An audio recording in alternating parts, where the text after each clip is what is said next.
Graça e paz a você que se inscreveu no curso de História e Doutrinas da Igreja de Cristo no Brasil. Este é o módulo 8, conhecendo os artigos de fé. E esta é a nossa 10ª videoaula, Cremos na Salvação, parte 1. Nesta videoaula, além de também nas próximas, iremos estar refletindo em cima desses dois artigos de nossa declaração, os de número 4 e 8.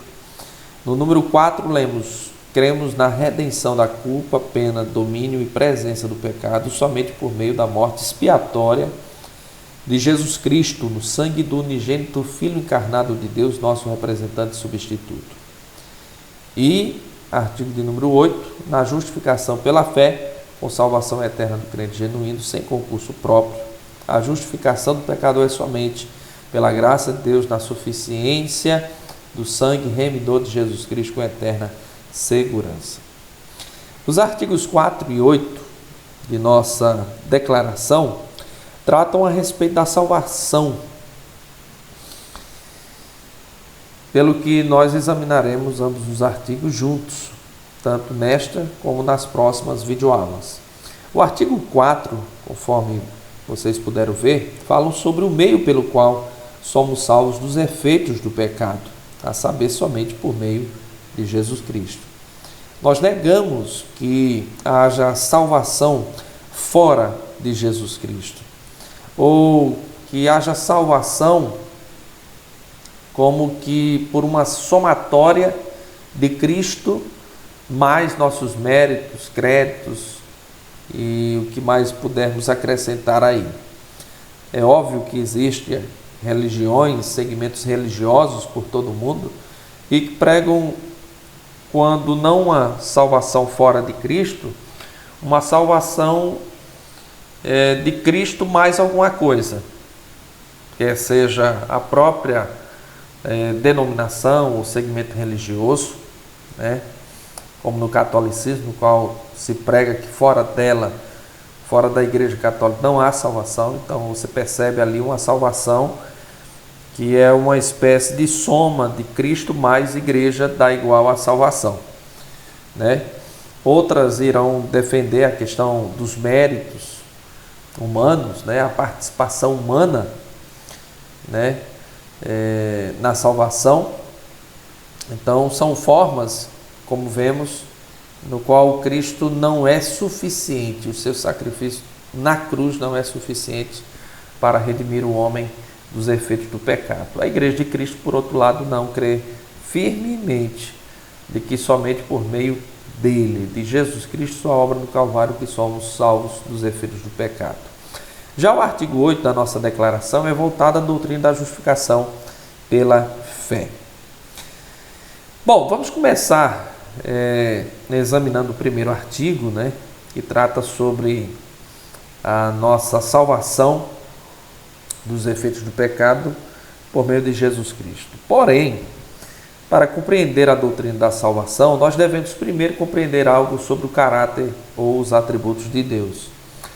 O sacrifício de Jesus pelo pecado era necessário por causa de quem Deus é e o que o homem tem feito. Geralmente, quando se fala da salvação, né, geralmente concentra-se em apenas descrever quem que o homem é e o que é que ele tem feito, né, como justificativa para o sacrifício de Jesus. Mas é importante lembrarmos que o que explica o sacrifício de Jesus pelos nossos pecados para nos salvar, né, deve começar em Deus. Nós devemos começar nosso estudo sobre a doutrina da salvação nos voltando para o que a Bíblia nos diz a respeito de Deus, porque a Bíblia vai nos ensinar que por causa de quem Deus é, que fora necessário o sacrifício de Jesus pelo nosso pecado.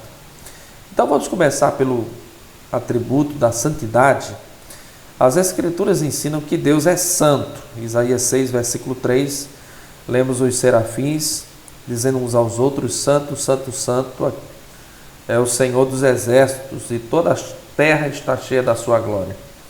A palavra santo, ali em relação a Deus, significa que ele é separado da corrupção moral de sua criação e de tudo que é impuro ou pecaminoso. Por isso que a respeito de Deus nós lemos que ele não pode ser tentado, que ele não pode pecar, que ele não pode provar o pecado e que não pode ter comunhão com o pecado. 1 João 1,5 lemos que Deus é luz e não há nele trevas nenhuma. Abacuque 1,13 diz que seus olhos são tão puros que não pode contemplar o mal. Esses são alguns exemplos que nos mostram que devido à santidade de Deus, Deus não está sujeito ao pecado. Pelo contrário, Deus está separado do pecado, não pode conviver com o pecado, não pode ter comunhão com o pecado, ser conivente com ele. Por outro lado, a Bíblia também nos diz que Deus é justo. A palavra justo denota justiça ou excelência moral de Deus. Segundo as Escrituras, Deus é um ser absolutamente justo e sempre age de uma maneira que seja consistente com o que ele é. Você não verá Deus agindo contrário ao que ele é em sua essência, justo. Por isso que a Bíblia nos diz que a sua palavra é justa, que seus caminhos são justos, que seus pensamentos são justos, seus propósitos são justos.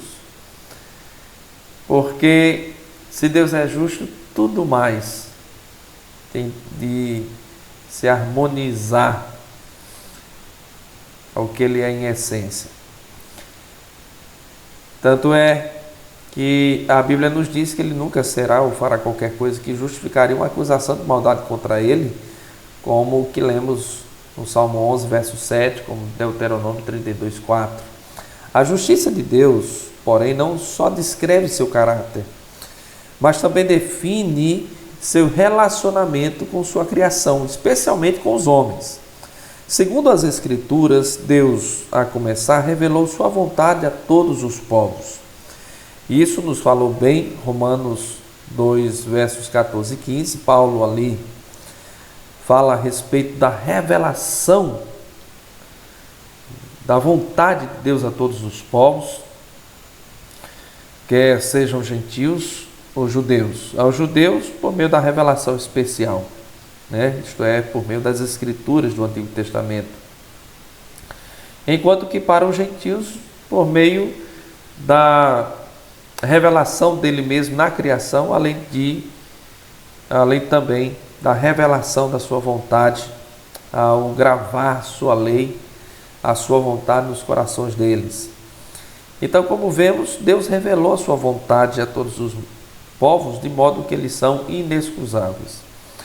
Além do mais, Paulo lembra-nos, no verso de número 12 desse mesmo capítulo 2, que Deus julgará cada pessoa de acordo com o padrão que foi revelado.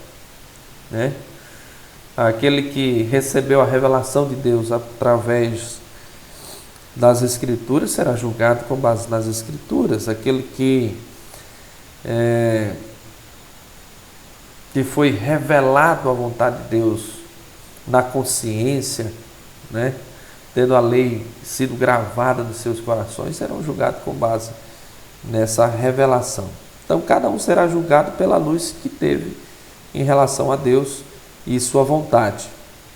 Então, naquele dia, Deus administrará a sua justiça sobre todos, recompensando o bem que tem sido feito e punindo o mal.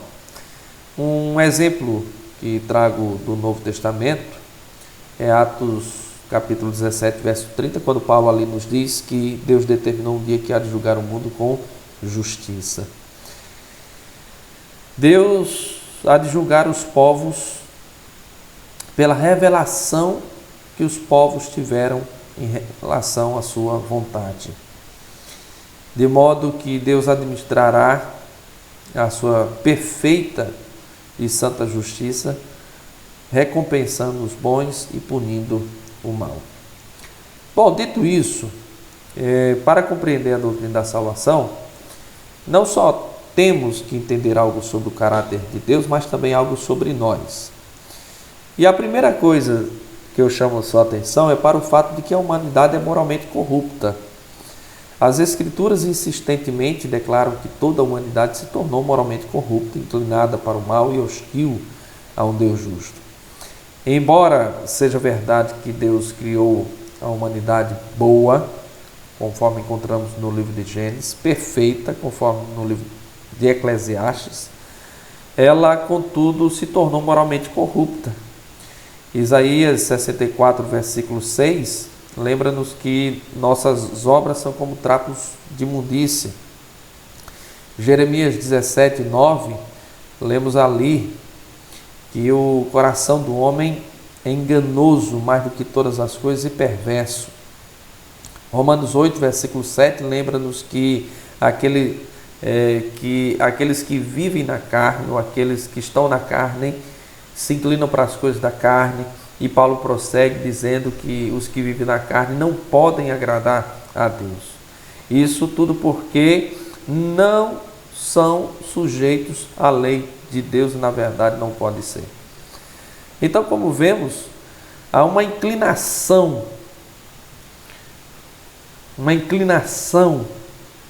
de dentro do homem para as coisas, mas para as coisas contrárias à vontade de Deus, para as coisas que afrontam a Deus, para as coisas que vão na contramão de seu querer para a sua criação. Além do mais, a Bíblia assevera-nos que somos culpados e condenados. As Escrituras ensinam que nossa corrupção moral interior nos leva a cometer atos contra o padrão de justiça de um Deus santo e justo. Todos nós, sem exceção, somos pecadores por natureza pelos atos que cometemos. É isso que a palavra de Deus nos diz, em suma. Não há um justo nem um sequer, né? E se formos julgados pela lei, não há aquele que possa subsistir no juízo. Bom, essa foi a nossa 10ª videoaula e queremos desde já convidá-lo a assistir a nossa próxima videoaula, onde daremos continuidade a esse tema. Então, até lá!